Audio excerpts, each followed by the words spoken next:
नमस्कार. शिवसेना नेते शिवाजीराव आढळराव पाटील यांनी आज अखेर राष्ट्रवादी काँग्रेस पक्षात प्रवेश केला. उपमुख्यमंत्री अजित पवार यांच्या उपस्थितीत आढळराव पाटील यांनी राष्ट्रवादीचे घड्याळ हाती घेतले. शिवाजी आढळराव पाटील राष्ट्रवादी अजित पवार गटात प्रवेश करतील अशी गेल्या अनेक दिवसांपासून चर्चा होती. त्यानंतर आज अखेर त्यांनी राष्ट्रवादी काँग्रेस पक्षात प्रवेश केलाय. शिवाजी आढळराव पाटील यांनी राष्ट्रवादी काँग्रेस पक्षाकडून शिरूर लोकसभा मतदारसंघातून उमेदवारी मिळणार आहे.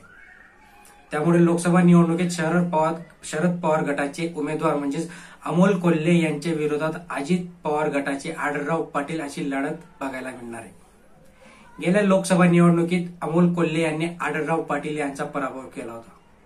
त्यानंतर आगामी निवडणुकीत पुन्हा कोल्हे विरुद्ध शिवाजी आढळराव पाटील अशी लढत आपल्याला बघायला मिळणार आहे. नमस्कार, मी सचिन परत एकदा तुमचं स्वागत करतो. चॅनलवर नवीन असाल तर लाईक करा, शेअर करा, सबस्क्राईब करत जा.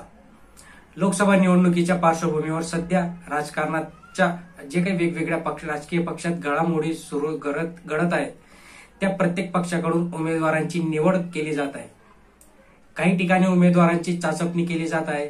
सत्ताधारी आणि विरोधकांकडून जागा वाटप निश्चित करण्यात येत आहे. या घडामोडी गेल्या अनेक दिवसांपासून सुरू आहेत. विशेष म्हणजे शिरूर लोकसभा मतदारसंघाबाबत गेल्या काही दिवसांपासून सस्पेन्स होता आणि तो आता खलास झालेला आहे आणि तो आता संपलेला आहे. कारण या मतदारसंघात सध्या राष्ट्रवादीच्या शरद पवार गटाचे नेते अमोल कोल्हे हे खासदार आहेत. त्यामुळे या जागेवर अजित पवार गटाचा दावा होता. बट आता त्यांनी दुसरा पक्ष म्हणजे त्यांनी सेपरेट झाले. त्यामुळे आढळराव पाटलांना त्यांनी आता घेतलेलं आहे. मग आढळराव पाटलांनी शिवसेना का सोडली? महायुतीच्या नेत्यांनी जागा वाटपाची चर्चा झाली. त्यावेळी अजित पवार यांनी या जागेवर दावा सांगितला. दुसरीकडे शिवसेना नेते शिवाजी आढळराव पाटील हे या जागेसाठी आग्रही होते. ते या मतदारसंघाचे माजी खासदार देखील आहेत. त्यांची या मतदारसंघात ताकदही आहे. त्यामुळे शिवसेनेला ही जागा मिळावी अशी त्यांची मागणी होती. पण महायुतीत ही जागा राष्ट्रवादीला सुटणार असल्याची माहिती समोर आली आणि त्यानंतर आढळराव पाटील यांनी घड्याळ चिन्हावरही निवडणूक लढवण्यास आमची विश्वासार्हता आहे आणि आम्ही ते लढू यासाठी पडद्यामागे जोरदार हालचाली झाल्या. दरम्यान आढळराव पाटील यांनी आपल्या कार्यकर्त्यांसमोर एक बैठक घेतली. सर्व कार्यकर्त्यांनी आढळराव पाटील यांना पाठिंबा दर्शवला. त्यानंतर आढळराव पाटील यांनी हे राष्ट्रवादी अजित पवार गटात सहभागी होतील अशी चर्चा सुरू होती. अखेर ही चर्चा खरी ठरली आणि आज आढळराव पाटील यांनी अजित पवार गटात प्रवेश केला. तर जे काही विलक्षण राजकारण आपल्याला इथे बघायला मिळते की पक्ष गेला बाजूला, पक्षाचं नाव गेलं, पक्षाचं चिन्ह बाजूला सोडा, आम्हाला फक्त आणि फक्त निवडणूक लढायची.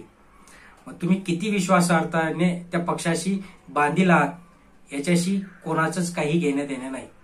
भलेही मी कोणत्याही बड्या पक्षामध्ये असो, बट जर मला तिथे जागा नाही मिळाली तर मी तो पक्ष सोडून दुसऱ्या पक्षात प्रवेश करेन.